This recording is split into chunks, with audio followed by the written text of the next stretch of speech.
কবিতাৰ শিৰোনাম আহাৰ সন্ধিক্ষণত বসন্ত। কবি হীৰকজ্যোতি দত্ত, আবৃত্তিত দেৱাশ্ৰী শইকীয়া। বসন্তৰ এটি সেমেকা আবেলি, লঠঙা ডাল এটাত এজনী অকলশৰীয়া কলি।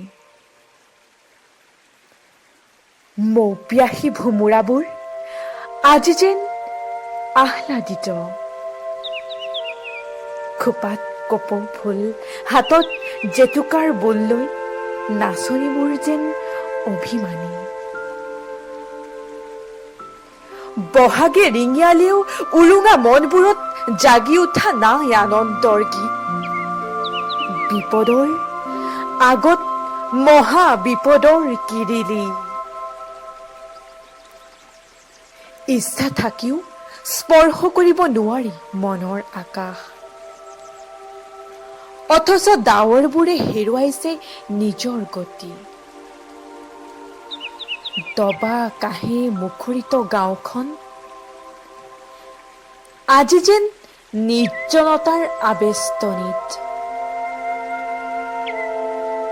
নিজক হেৰুৱাৰ বেদনাত ছটফটাইছে মানুহবোৰ।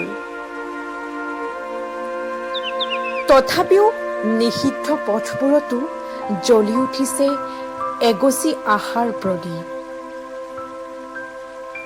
সিক্ত খোজৰ এন্ধাৰ মুচি আকাশত জিলিকিব যেন স্নিগ্ধ চন্দ্ৰমা।